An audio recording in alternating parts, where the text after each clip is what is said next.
Hello and welcome to zoology पाठशाला। I hope you are all doing well. आज की इस वीडियो में हम लोग बात करेंगे प्रिंसिपल्स ऑफ टेक्सोनॉमी के टॉपिक के हम एमसीक्यूज कवर करने वाले हैं। ठीक है, इस वीडियो में ये वीडियो आपकी जो यूपीएलटी ग्रेड का एग्ज़ाम आया है, जीआईसी लेक्चरर का जो एग्ज़ाम होने वाला है आपका, या फिर कोई भी आप सीएसआईआर नेट वगैरह के लिए आप प्रिपरेशन कर रहे हैं तो उसके लिए आपकी बेनिफिशियल रहेगी। तो आई होप आप इस वीडियो को अच्छे से देखेंगे। ठीक है, स्टार्ट करते हैं। सबसे पहले उन्होंने क्वेश्चन पूछा है what is taxonomy in biology. मैं आपको बता दूं कि ये क्वेश्चंस जो हैं आपके इजी लेवल से मॉडरेट हार्ड लेवल सब लेवल्स के मिक्स होंगे, तो ऐसा मत समझिएगा कि ये क्वेश्चन बहुत इजी है, ये तो मुझे आता है। आप इसको पढ़िए। कभी कभी बेसिक चीज़ें भी ऐसी होती हैं कि जो हम एग्ज़ाम में जा कर के भूल जाते हैं या हमारे दिमाग में से निकल जाती हैं, तो एक बार रिवाइज कर लेना अच्छा ही होता है। ठीक है, टेक्सोनॉमी पूछ रहे हैं कि बायोलॉजी में टेक्सोनॉमी क्या है ना। तो बेटा इसके उन्होंने ऑप्शंस दे रखे हैं, study of behaviour, study of naming describing and classifying organism, study of ecosystem या फिर स्टडी ऑफ जेनेटिक डिसऑर्डर्स। ठीक है, तो हमारी बिहेवियर तो हमारी साइकोलॉजी वगैरह हो गई है ना। नेमिंग डिस्क्राइबिंग और क्लासिफाइंग ऑर्गेनिज्म जो होता है ये हमारी टेक्सोनॉमी कहलाती है। तो ये हमारा इसका राइट ऑप्शन हो गया है ना। जो भी हमारे ऑर्गेनिज्म हैं उनको पहचानना, उनका नेमिंग करना, ठीक है, उनके फीचर्स को डिस्क्राइब करना, उनको कैटेगरीज में क्लासीफाई करना, जो साइंस हम जिस साइंस में हम ये पढ़ते हैं उसको हम टेक्सोनॉमी बोलते हैं। ठीक है, नेक्स्ट उन्होंने दे रखा है what is the primary goal of biological classification. Biological classification जो हम करते हैं, ठीक है, जो होती है उसका प्राइमरी गोल क्या है, सबसे पहला गोल कह लो या जो एम है, मोटिव है, वो क्या है। तो इसका बेटा ऑप्शंस देखो उन्होंने क्या कर रखे हैं, दो। फर्स्ट है हमारा टू एक्सप्लोर हैबिटेट्स, सेकेंड है to classify organism based on characteristics, next है to study only extinct species, और उसका नेक्स्ट है टू कैलकुलेट पॉपुलेशन साइज। अब बेटा इसमें क्या होगा, जो हमारा क्लासीफाई करना होता है ऑर्गेनिज्म को कैरेक्टरिस्टिक के बेसिस पे, वो बायोलॉजिकल क्लासिफिकेशन का हमारा प्राइमरी गोल हो गया। ठीक है ना, सबसे पहले हम जो है कैरेक्टरिस्टिक्स के बेसिस पे ऑर्गेनिज्म को क्लासीफाई करते हैं, तो वो हमारी बायोलॉजिकल क्लासिफिकेशन कहलाती है। ठीक है ना, नेक्स्ट देख लेते हैं। Which taxonomic category is broader than phylum. Phylum से बड़ी कैटेगरी कौन सी है टेक्सोनॉमिक कैटेगरीज में से। ठीक है, उन्होंने ऑप्शन दे रखे हैं क्लास, जीनस, किंगडम, स्पीशीज। तो आपने जब वो आप एक टेक्सोनॉमिक हायरार्की जो पढ़ेंगे तो उसमें आप देखेंगे फाइलम के ऊपर हमारा क्या आता है, किंगडम आता है। तो किंगडम क्या है, इससे ब्रॉडर, इससे बड़ी जो है हमारी एक कैटेगरी हो गई। ठीक है, नेक्स्ट क्या है, what is meant by morphology in taxonomy. Taxonomy में अगर हम देखें तो मॉर्फोलॉजी का मतलब क्या है, study of reproduction, study of form and structure, study of ecosystem या फिर स्टडी ऑफ बिहेवियर। तो इसका बेटा ऑप्शन सही जो होगा, आंसर जो इसका सही होगा वो क्या होगा, हमारा जो मॉर्फोलॉजी होता है उसका मतलब है कि हम किसी चीज़ के फॉर्म के बारे में, उसके स्ट्रक्चर के बारे में जो है कि स्टडी कर रहे हैं। तो इसका ऑप्शन हो जाएगा हमारा बी वाला। ठीक है ना, नेक्स्ट है हमारा which system of nomenclature is widely accepted today. कौन सा सिस्टम जो है नॉमेनक्लेचर का, नॉमेनक्लेचर मतलब कि कोई ऑर्गेनिज्म जो है उसका हम नेम रख रहे हैं, नेमिंग कर रहे हैं उसकी, तो वो उसका नॉमेनक्लेचर कहलाता है ना। तो कौन सा सिस्टम जो है आज के ज़माने में, जो है आज के टाइम में यूज़ हो रहा है हमारा नॉमेनक्लेचर का, वो हमारा हो रहा है बायनॉमियल नॉमेनक्लेचर। बायनॉमियल नॉमेनक्लेचर क्या होता है, जिसमें हमारे टू नेम्स होते हैं, टू नेम्स से मिलकर के हमारा एक नेम बनता है, जिसमें हमारा जेनस और फिर स्पीशीज़ का नाम रख करके लेकर के हम दोनों को हमारा जो है कि हम उस स्पीशीज़ का, उस ऑर्गेनिज्म का नेम जो है डिसाइड करते हैं, नॉमेनक्लेचर जो है करते हैं। ठीक है ना, नेक्स्ट है who is known as the father of modern taxonomy. Modern taxonomy के फादर कौन है, उन्होंने दे रखे हैं एरिस्टोटल, चार्ल्स डार्विन, हमारा कैरोलस लिनिनस या फिर लेमार्क। अब सबको पता है कि जो हमारे फादर ऑफ टेक्सोनॉमी कौन है, कैरोलस लिनिनस। ठीक है ना, तो इसका आंसर क्या हो गया, सी। नेक्स्ट है what is the full form of DNA in genetic classification. Genetic classification के अनुसार हमारी डीएनए की फुल फॉर्म क्या होती है। डीएनए की फुल फॉर्म सबको पता है, डीऑक्सीराइबो न्यूक्लिक एसिड, है ना। तो ये इसका ऑप्शन हो गया, ए वाला इसका ऑप्शन हो गया। नेक्स्ट क्या है, which taxonomic rank comes immediately after order. कौन सी रैंक जो है ऑर्डर के बाद में आती है, इमीडिएटली ऑर्डर के तुरंत बाद में हमारी कौन सी रैंक जो है, टेक्सोनॉमिक रैंक जो है वो आती है। तो कौन सी रैंक आती है हमारी, फैमिली। कौन सी आती है, फैमिली। तो इसका आंसर हो गया हमारा बी। नेक्स्ट देखते हैं, नेक्स्ट में है what does genus signify in taxonomy. Genus word जो है वो टेक्सोनॉमी के बेसिस में अगर हम देखें तो किस चीज़ को सिग्निफाई कर रहा है, किस चीज़ को डिनोट कर रहा है एक तरह से मान लो। ठीक है, इसके ऑप्शन है a group of unrelated species, a group of species with common features, a single organism, या फिर द हैबिटेट ऑफ स्पीशीज। तो इसका आंसर बेटा क्या होगा, जो हमारी कॉमन फीचर्स रखने वाली स्पीशीज होंगी उनका ग्रुप जो है हमारा जेनस कहलाता है ना। ठीक है, तो ये इसका ऑप्शन हो गया, जो कॉमन फीचर्स रखती होंगी स्पीशीज उनका जब एक ग्रुप बन जाएगा तो उसे हम जेनस बोलते हैं। ठीक है, नेक्स्ट कह रहे हैं what is a species. Species क्या है, according to the biological species concept. जो हमारा बायोलॉजिकल स्पीशीज कॉन्सेप्ट है उसके मुताबिक अगर हम देखें तो स्पीशीज क्या है। ठीक है, और उन्होंने ऑप्शंस दे रखे हैं, organism living in the same place, जो सेम प्लेस पे रह रहे हों और ऐसे ऑर्गेनिज्म, या फिर organism that can interbreed and produce fertile offspring, जो इंटरब्रीडिंग कर सकें अपनी स्पीशीज़ में, ठीक है, अपने ऑर्गेनिज्म में, या फिर जो प्रोड्यूस कर सकें जो ऑफस्प्रिंग है, फर्टाइल ऑफस्प्रिंग्स। ठीक है, या फिर ऑर्गेनिज्म दैट लुक सिमिलर, या फिर organism sharing the same diet. तो इसका ऑप्शन क्या हो जाएगा बेटा, जो इंटरब्रीड कर सके और फर्टाइल ऑफस्प्रिंग प्रोड्यूस कर सके वो हमारी एक स्पीशीज़ में आ जाते हैं। ठीक है, वो हमारी एक स्पीशीज़ में आ जाते हैं। तो इसका आंसर क्या हो जाएगा, बी।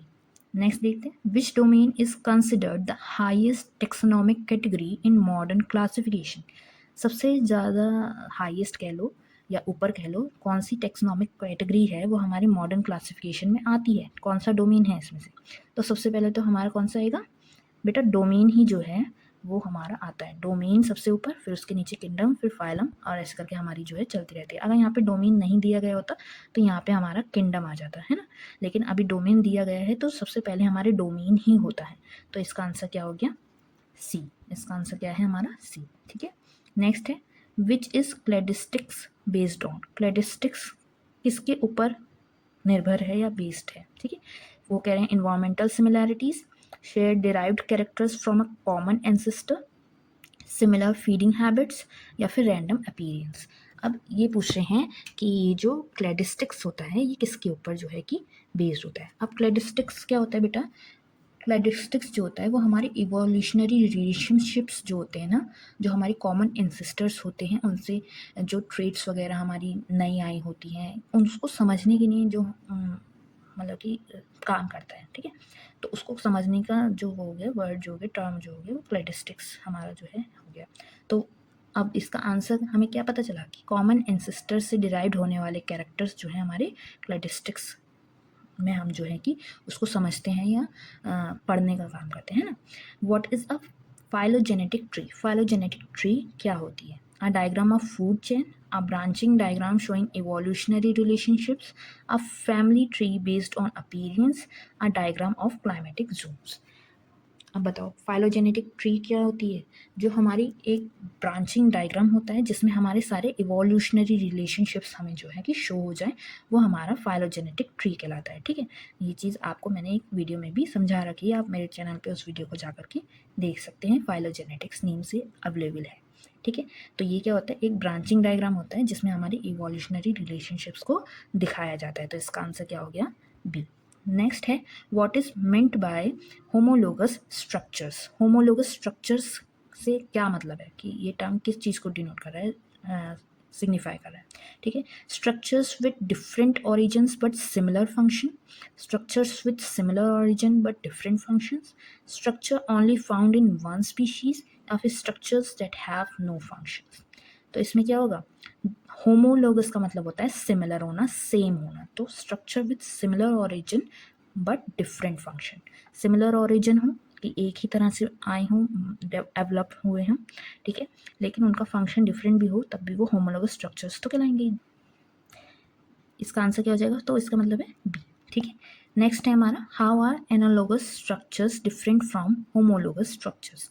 एनालोगस स्ट्रक्चर्स जो होते हैं वो हमारे होमोलोगस स्ट्रक्चर्स से डिफरेंट कैसे होते हैं। उन्होंने ऑप्शंस दे रखे हैं, they have the same origin and function, they have similar function but different origin, they have different function and origin, they are found in the same species. अब इसका जो आंसर होगा बेटा, इसमें ये होगा कि उनका फंक्शन तो सिमिलर है, एनालोगस का मतलब हो गया फंक्शनिंग, जो फंक्शन हो रहा है वो सेम है। ठीक है, तो सिमिलर फंक्शन है पर ओरिजिन जो है ठीक है वो डिफरेंट है। तो उसका मतलब हो गया कि वो एनालोगस स्ट्रक्चर्स हैं, ठीक है। नेक्स्ट देखते हैं, which suffix is used for family names in animal taxonomy. Animal taxonomy में कौन सा सफिक्स जो है, मतलब कि वर्ड के बाद में लगने वाला वर्ड कह लो या एडिशनल वर्ड कह लो, टर्म कह लो, वो जो है हमारा यूज़ हो रहा है एनिमल टेक्सोनॉमी में अगर हम देखें तो, ठीक है। अब प्लांट टेक्सोनॉमी में ये सफिक्स जो होता है वो दूसरा होता है और एनिमल दूसरा होता है, तो इसको आपको ध्यान रखना होगा। एनिमल में जो है हमारा ईडे करके ये जो है ये लगता है, तो ये बी वाला ऑप्शन जो है हमारा इसका राइट ऑप्शन हो गया। नेक्स्ट क्या है, what is meant by hierarchy in taxonomy. Hierarchy का मतलब क्या है टेक्सोनॉमी के बेसिस पे अगर हम देखें तो। अब उन्होंने ऑप्शंस क्या दे रखे हैं, a random grouping of organs, a system of levels arranged from broad to specific, a food web, a map of migration patterns. तो इसका बेटा क्या होगा, रैंडम ग्रुपिंग ऑफ ऑर्गेनिज्म तो नहीं होगा, हायरार्की की बात करें, है ना। तो जो टेक्सोनोमिक हायरार्की होती है वो एक सिस्टम होता है, हमारे जो लेवल्स होते हैं उसमें हमारा सबसे ऊपर ब्रॉड लेवल होता है, उसके ऊपर हमारी जो है कि स्पेसिफिक तक वो हमारा पूरा जो है चलता है, ठीक है। किंगडम, फाइलम, उसके बेसिस पे वो पूरा हमारा चलता है, तो इसका ऑप्शन क्या हो जाएगा, बी, ठीक है। नेक्स्ट है, which is the smallest taxonomic category. कौन सी सबसे स्मॉलेस्ट टेक्सोनोमिक कैटेगरी है, तो सबको पता होता है कि स्पीशीज़ जो है सबसे एंड में आती है हमारे जो टेक्सोनोमिक हायरार्की होती है उसके, ठीक है। तो यहाँ पे स्पीशीज़ क्योंकि दे रखा है तो इसका आंसर डी होगा। अगर बाय चांस नहीं दे रखा होता और कोई और से हमें यहाँ पे ऑप्शंस दे रखे होते तो सबसे पहले आप देखते कि टेक्सोनोमिक हायरार्की में उनमें से सबसे नीचे कौन सा आ रहा है, वही उस ऑप्शंस में हमारा स्मॉलेस्ट टेक्सोनोमिक होता, कैटेगरी होता है ना। लेकिन इसमें क्योंकि हमें स्पीशीज़ दे रखा है तो इसका आंसर हमारा डी हो गया, ठीक है। नेक्स्ट है, what is binomial nomenclature. Binomial nomenclature क्या होता है, सबको पता है कि ये 2 पार्ट नेमिंग सिस्टम होता है जिसमें हमारे जेनस या फिर स्पीशीज़ जो है उसको रख करके हमारा जो है कि नेम जो है बनाया जाता है, तो इसका ऑप्शन हो गया सी, राइट आंसर, है ना। नेक्स्ट है, why is Latin used in scientific naming. Scientific naming जब हम करते हैं तो जो हम जेनस का नाम, स्पीशीज़ का नाम जो लिखते हैं तो उसको लैटिन जो हमारा टेक्स्ट फॉर्म हो गया, स्टाइल हो गया, उसमें क्यों लिखते हैं, लैटिन वर्ड्स में क्यों लिखते हैं। तो इसका सीधा सीधा आंसर है क्योंकि ये यूनिवर्सल होता है और अनचेंजिंग होगा, इस वजह से हम इसको यूज़ करते हैं। सिंपलेस्ट लैंग्वेज नहीं, स्पोकिंग एवरीवेयर नहीं, ओल्डेस्ट लैंग्वेज भी नहीं है, ये यूनिवर्सल और अनचेंजिंग रखता है हमारे साइंटिफिक नेमिंग को, इस वजह से हमने इसको यूज़ करा, तो इसका ऑप्शन हो जाएगा बी, ठीक है। नेक्स्ट है, what is molecular taxonomy. Molecular taxonomy क्या होती है, ठीक है। Classification based on anatomy, classification based on ecosystem, classification based on molecular data like DNA, या फिर classification based on migration pattern. Molecular से ही समझ में आ रहा है, जो हमारे सेल से रिलेटेड हो गया, मॉलिक्यूलर बेसिस से रिलेटेड हो गया, जेनेटिक्स से रिलेटेड हो गया, वो हमारी टेक्सोनॉमी मॉलिक्यूलर टेक्सोनॉमी कहलाएगी, ठीक है। उसके बारे में जो हम स्टडी कर रहे हैं, तो जो भी क्लासिफिकेशन हम मॉलिक्यूलर डाटा जैसे कि डीएनए के बेसिस पे हम जो क्लासिफिकेशन करते हैं वो हमारी मॉलिक्यूलर टेक्सोनॉमी में आ जाती है, तो इसका ऑप्शन क्या हो गया, राइट, सी, ठीक है। नेक्स्ट है, what is the role of genetic markers in classification. जो जेनेटिक मार्कर्स होते हैं उनका रोल क्या है हमारा क्लासिफिकेशन में, ठीक है। To measure body size, to identify genetic differences among species, to locate food sources, to determine as.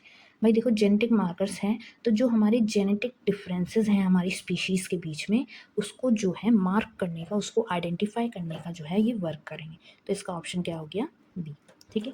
Next है, what is reproductive isolation. Reproductive isolation क्या होता है, ठीक है। इसके ऑप्शंस दे रखे हैं, अ हैबिटेट बैरियर, कोई हैबिटेट बैरियर हो, ठीक है। Organisms not being able to interbreed, जो ऑर्गेनिम्स आपस में जो है इंटरब्रीडिंग प्रोसेस नहीं कर पा रहे होते, ठीक है। माइग्रेशन बैरियर या फिर बिहेवियरल सिमिलैरिटी, तो इसका ऑप्शन सीधे सीधे हमें पता चल रहा है रिप्रोडक्टिव कर रहे हैं, तो इंटरब्रीड और रिप्रोडक्टिव आपस में जो है कि मिलते जुलते वर्ड्स हैं, कनेक्टेड वर्ड्स हैं, तो इसका सीधा सीधा हमें आंसर पता चल गया कि जो ऑर्गेनिम्स आपस में इंटरब्रीड करने की कैपेबल नहीं है, कैपेबिलिटी उनमें नहीं है या कर नहीं पा रहे, ऐसे ऑर्गेनिम्स जो हैं हमारे रिप्रोडक्टिव आइसोलेशन में आ गए, ठीक है। तो इसका ऑप्शन हो गया हमारा बी। नेक्स्ट है, why is reproductive isolation important for defining a species. अब ये रिप्रोडक्टिव आइसोलेशन जो हो रहा है ये किसी स्पीशीज को डिफाइन करने में क्यों ज़रूरी है, ठीक है। अब इसके ऑप्शंस क्या है? It allow mixing of species, it helps organism reproduce faster, it prevents gene flow between species, it helps in finding food. अब देखो, जो हमारा रिप्रोडक्टिव आइसोलेशन है वो बेटा क्या करता है, जो हमारी अलग अलग स्पीशीज है उनको आपस में इंटरब्रीड नहीं होने देता है ना, उस कंडीशन को नहीं आने देता। तो ऐसे में क्या होगा कि जो हमारा जीन फ्लो है वो किसी भी स्पीशीज के बीच में जो है कि नहीं हो पाएगा, ठीक है। तो उसको प्रिवेंट कर रहे हैं ना, ये आइसोलेट कर दे रहे हैं। तो इसमें the it prevents gene flow between species, जो अलग अलग स्पीशीज हैं उनके बीच में जो जीन्स हैं आपस में, मतलब कि उनके मिक्स ना हो, फ्लो ना हो, ठीक है, मिल ना जाए, ठीक है। तो ये हमारा इसका राइट आंसर हो गया सी, ठीक है। नेक्स्ट क्या है? What is systematics? सिस्टमैटिक्स क्या है? सिस्टमैटिक्स सबको पता होगा, स्टडी ऑफ इवोल्यूशनरी रिलेशनशिप्स है ऑर्गेनिज्म के बीच में। तो ये इसका ये आंसर हो गया। फूड चेन तो नहीं, इकोसिस्टम भी नहीं, वेदर पैटर्न्स भी नहीं, study of evolutionary relationships among organism जो है सिस्टमैटिक्स कहलाता है। तो ये हमारा सी ऑप्शन इसका राइट आंसर हो गया।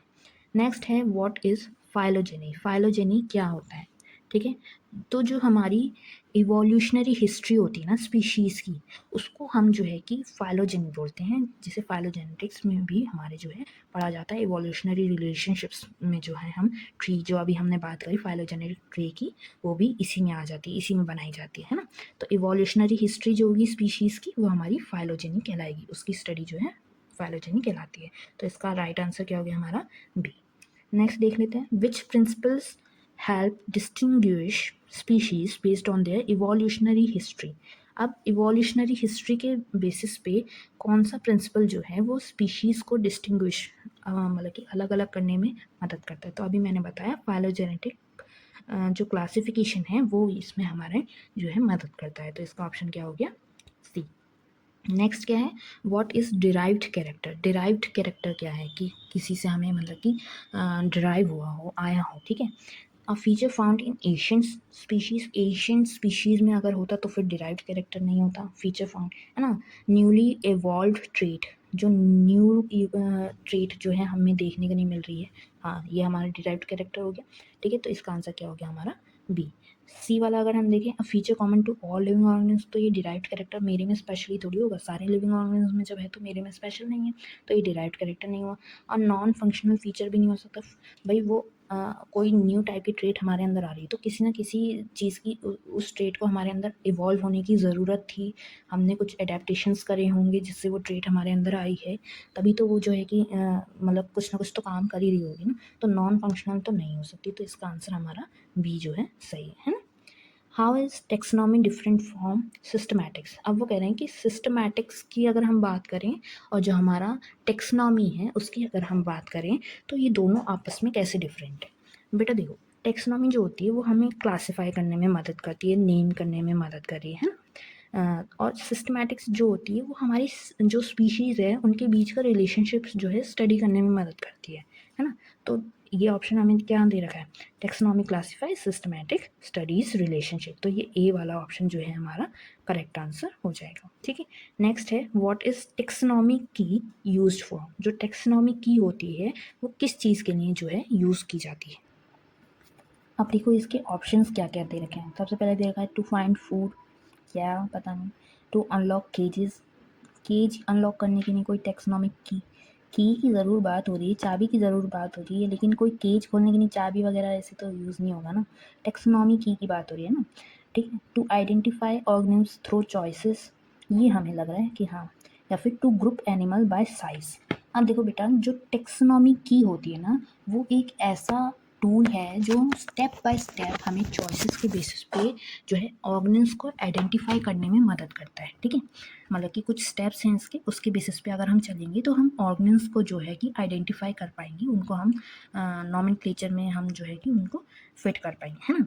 तो इसका ऑप्शन क्या हो जाएगा हमारा? सी। टेक्सोनॉमी की आप ये एक तरह से डेफिनेशन जो है याद कर सकते हैं कि हमारे स्टेप बाय स्टेप एक चॉइसेस प्रोवाइड करता है जिससे कि हम ऑर्गेनिम्स को आइडेंटिफाई कर सकते हैं। ये एक टाइप का टूल हमारे लिए हो गया, है ना। नेक्स्ट है व्हाट इज नॉमेनक्लेचर? अब नॉमेनक्लेचर क्या है? सबको पता है कि नेमिंग ऑफ ऑर्गेनिम्स जो है हमारा नॉमेनक्लेचर कहलाता है, ठीक है। नेक्स्ट है what does endemic species mean? Endemic species का मतलब क्या होता है? जो स्पीशीज हर जगह मिल जाए? नहीं। Species restricted to one geographic location, ये हो सकता है। स्पीशीज़ दैट माइग्रेट सीजनली या फिर स्पीशीज़ विथ सिमिलर अपीयरेंस। तो बेटा इसका सीधा सीधा आंसर जो है यही है, species restricted to one geographic location is endemic species. ठीक है, नेक्स्ट है व्हाट इज एलोट्रॉपिक स्पेसिएशन। जो एलोट्रॉपिक स्पेसिएशन है वो क्या होता है? Speciation due to habitat sharing, ठीक है, या तो वो हैबिटेट शेयरिंग की वजह से हमने स्पेसिएशन कर दिया हो, या फिर speciation due to geographical isolation, geographical जो एरिया है उसमें आइसोलेशन की वजह से जो है कि हमारा हुआ हो, या फिर जो फूड स्कार्सिटी है उसकी वजह से, या फिर जो रैंडम म्यूटेशन आ रहा है उसकी वजह से। तो ये क्या होता है, जो जोग्राफिकल आइसोलेशन होता है वो एलोपैट्रिक स्पेसिएशन जो है हमारा कहलाता है। एलोपैट्रिक स्पेसिएशन क्या है? जोग्राफिकल आइसोलेशन की वजह से होने वाला स्पेसिएशन एलोपैट्रिक स्पेसिएशन है। ठीक है, तो इसका ऑप्शन हो गया हमारा राइट, बी वाला। ठीक है, नेक्स्ट क्या है? Which is the correct order of taxonomic categories from broad to specific. Broad वाला सबसे पहले रखना है, स्पेसिफिक वाला सबसे बाद में रखना है। ठीक है, तो सबसे पहले देखो डोमेन सबसे पहले आता है, तो ये फिर किंगडम आता है, फिर फाइलम आता है, फिर class, order, family, genus, species. ये ए वाला ही जो है हमारा सही है। स्पीशीज़ की अगर मैं बात करूँ तो वो तो सबसे स्पेसिफिक है ना, इनको तो ब्रॉड से स्पेसिफिक में जाना है। ठीक है, सबसे बड़े से सबसे छोटे में जाना है, ये तो सबसे छोटा है हमारा। ठीक है, तो ये वाला तो नहीं है। ठीक है, तो इसका सीधा सीधा ऑप्शन हमारा ए वाला आ गया, क्योंकि बाकी दोनों ऑप्शंस में तो आप अगर इनका ऑर्डर देखोगे तो वो ही गलत दे रखा है। ठीक है, नेक्स्ट है हमारा what is ecological classification. Ecological classification क्या होता है? इकोलॉजिकल क्लासिफिकेशन की अगर हम बात करें बेटा, तो इकोलॉजिकल क्लासिफिकेशन में हम ऑर्गेनिल्स को उनके इन्वायरमेंट और उसका इंट्रैक्शन कैसा रह रहा है उस बेसिस पे हम जो है उन्हें ग्रुप करते हैं, है ना। तो इसमें ये ऑप्शन कहाँ दिख रहा है कि क्लासिफिकेशन बेस्ड ऑन हमारे जो इकोलॉजिकल रूल्स हैं और उसके इंट्रैक्शन हैं, उसके बेसिस पे हमने जो है कि जब उनको क्लासीफाई कर दिया तो वो इकोलॉजिकल क्लासिफिकेशन कहलाया। तो इसका राइट ऑप्शन क्या है हमारा? बी। ठीक है, नेक्स्ट है how is behaviour considered in taxonomy. Behaviour कैसे हम कंसिडर कर सकते हैं टेक्सोनॉमी के अंदर? जब हम क्लासिफिकेशन कर रहे हों तो उसमें हम बिहेवियर को कैसे ले सकते हैं कि किसी ऑर्गेनिज्म का जो बिहेवियर है वो कैसा है, उसके बेसिस पे हम कैसे उसमें क्लासिफिकेशन कर सकते हैं। ठीक है, अब वो क्या कह रहे हैं, it is ignored in classification. क्या हम इग्नोर कर देते हैं? नहीं तो it has distinguish species with similar morphology. हो सकता है मॉर्फोलॉजी की बेसिस पे जो है कि स्पीशीज़ को डिस्टिंग्विश करने में हेल्प हमारा बिहेवियर कर सकता है। ठीक है, it defines the family rank. Family rank कैसे डिफाइन कर देगा? नहीं। It is use only in plant classification, ये भी गलत है। तो ये हमारा बी वाला ऑप्शन ही सही है कि ये जो है स्पीशीज़ को डिस्टिंग्विश करने में उनकी मॉर्फोलॉजी सिमिलर है या डिफरेंट है उसके बेसिस पे जो है हमें मदद करता है बिहेवियर। तो ये हमारा इसका राइट ऑप्शन हो गया, बी जो है हमारा इसका राइट आंसर है। नेक्स्ट है what are shared characters in cladistics. इसके ऑप्शंस दे रखे हैं उन्होंने। फर्स्ट है हमारा traits found only in extant species. नहीं, खाली एक्सटेंट स्पीशीज में होता तो फिर शेयर्ड कैरेक्टर्स क्यों होता, है ना।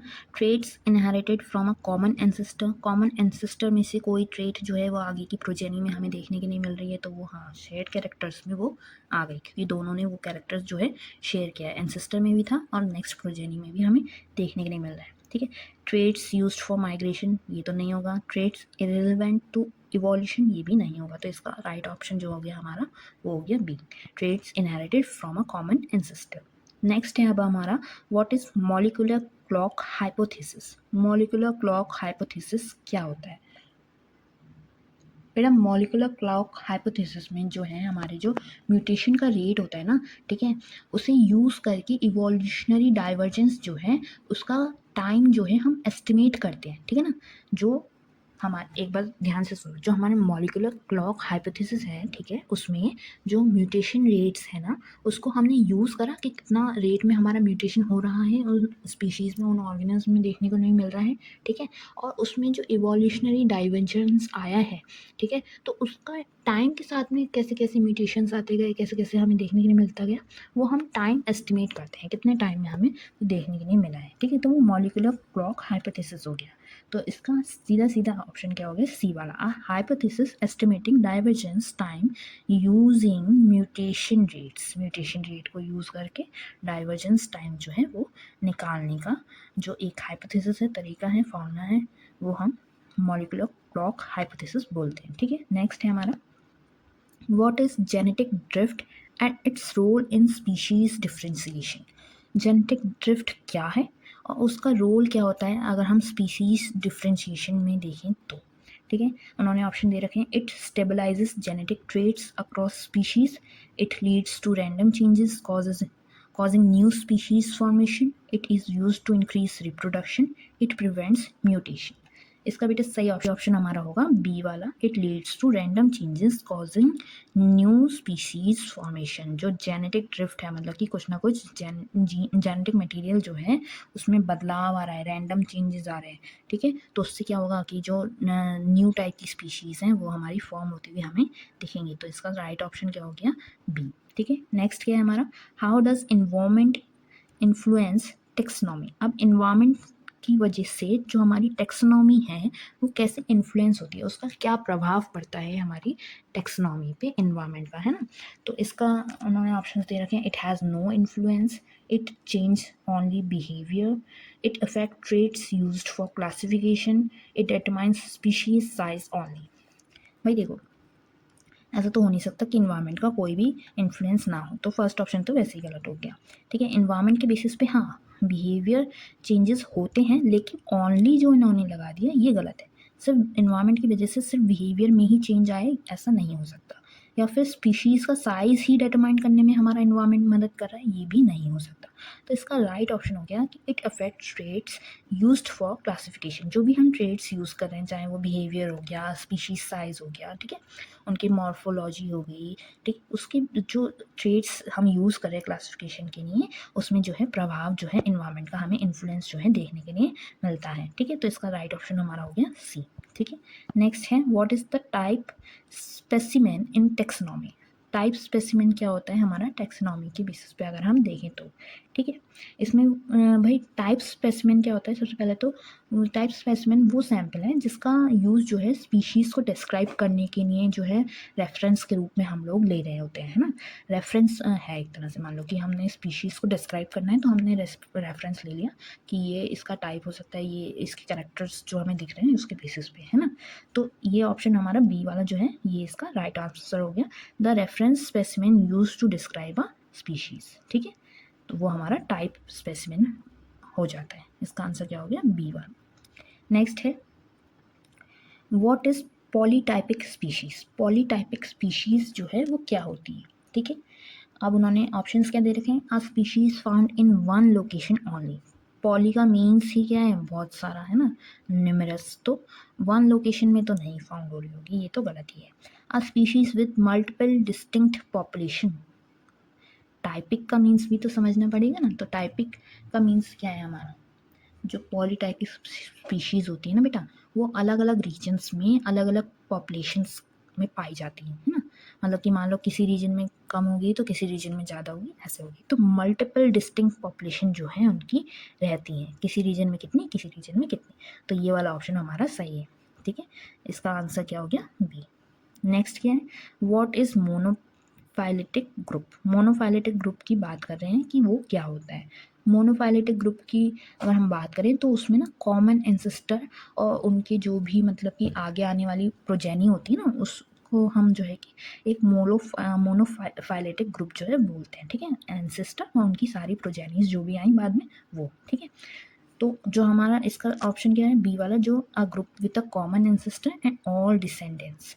जो उसके कॉमन एंसेस्टर्स थे और उसके जो भी सारी प्रोजेनीज आई वो हमारी मोनोफाइलेटिक ग्रुप में आ गई। तो इसका ऑप्शन क्या हो गया, राइट, बी वाला, ठीक है। नेक्स्ट है, इस पैराफिलेटिक ग्रुप। पैराफिलेटिक ग्रुप जो है वो क्या होता है बेटा, देखो जो हमारा मोनोफिलेटिक ग्रुप था उसमें हमारे जो एंसेस्टर्स थे, ठीक है, उसके साथ में उसके सारे जो है कि डिसेंडेंट्स आ रहे थे हमारे, है ना, पूरी सारी प्रोजेनीज आ रही थी। पैराफिलेटिक ग्रुप में क्या होता है, जो भी उस ग्रुप के मिसिंग जो होंगे ना, जो गायब हो चुके हैं, वो डिसेंडेंट्स जो होंगे, वो प्रोजेनीज जो होंगी, वो जो हमारी पैराफिलेटिक ग्रुप में जो है कि रखी जाती हैं। तो इसका राइट ऑप्शन क्या हो गया हमारा, बी वाला, ठीक है। नेक्स्ट क्या है, what is the species concept in taxonomy. Species concept taxonomy में क्या है, a way to classify organism by size, definition based on interbreeding and shared traits, a tool to map ecosystem, या फिर a theory based on diet preferences। तो इसका option हमारा जो हो जाएगा वो होगा definition based on interbreeding and shared traits. Species concept की अगर हम डेफिनेशन की बात करें तो जो इंटरब्रीडिंग और शेयर ट्रेड्स होती है वो हमारी स्पीशीज़ कॉन्सेप्ट में आ जाती है। तो इसका ऑप्शन राइट क्या है, बी वाला। नेक्स्ट क्या है, वाई आर टेक्सनॉमिक रिविजन्स नेसेसरी। जो टेक्सनॉमिक कैटेगरीज वगैरह और जो नॉमेनक्लेचर वगैरह सब है, क्लासिफिकेशन वगैरह चल रही है, उसका रिवीजन होना, उसको मतलब कि रीचेकिंग कह लो एक तरह से, वो होना नेसेसरी क्यों है। भाई देखो, जो हमारा नई नई स्पीशीज़ आ रही हैं या फिर जो मान लो जेनेटिक वेरिएशन आ रहा है, म्यूटेशन आ रहा है, उसकी वजह से जो हमारे चेंजेस आ रही हैं स्पीशीज़ में, तो उसको जब तक हम उसके बेसिस पे हम अपने चेंजेस नहीं करेंगे टेक्सोनॉमिक कैटेगरीज में, क्लासिफिकेशन में, तो आगे की जो जनरेशन होगी उसको पूरी नॉलेज जो है, प्रॉपर नॉलेज उसकी नहीं मिल पाएगी। तो इस वजह से जो है कि जो न्यू डिस्कवरीज हैं उसकी वजह से ये जो है नेसेसरी रहता है। तो इसका राइट ऑप्शन क्या हो जाएगा हमारा, बी वाला, because new discoveries and genetic data improve classification. ठीक है, न्यू डिस्कवरीज और जो जेनेटिक डाटा है वो उस क्लासिफिकेशन को इम्प्रूव जो है करता रहता है। नेक्स्ट है, what is cryptic species. Cryptic species क्या होती हैं, वो कह रहे हैं स्पीशीज विद विजिबल डिफरेंसेस, या फिर species that look similar but are genetically different, या species that live in underground, या स्पीशीज विद आइडेंटिकल डाइट्स। जो हमारी स्पीशीज़ ऐसी हों जो सिमिलर हों, ठीक है, देखने में, लेकिन जेनेटिकली डिफरेंट हों, वो हमारी स्पीशीज़ क्रिप्टिक स्पीशीज़ जो हैं कहलाती हैं। तो इसका आंसर क्या हो जाएगा, बी। ठीक है, बी इसका राइट आंसर हो जाएगा। नेक्स्ट क्या है, how does DNA barcoding help in taxonomy. DNA barcoding जो होती है वो टेक्सोनॉमी में कैसे हेल्प करती है। इसके ऑप्शंस क्या दे रखे हैं, इट ट्रैक्स माइग्रेशन, नहीं, it helps identify species using short genetic sequences. भाई डीएनए की बात हो रही है, जेनेटिक सीक्वेंसेस यहाँ पे आ रहे हैं, तो ऑब्वियसली ये ऑप्शन हमारा सही होगा। कैसे कि ये जो बारकोडिंग हो रही है हमारी, वो हमारी स्पीशीज़ को आइडेंटिफाई करने में ही मदद करती है। ठीक है, तो ये इसका ऑप्शन हो जाएगा, it helps identify species using short genetic sequencing.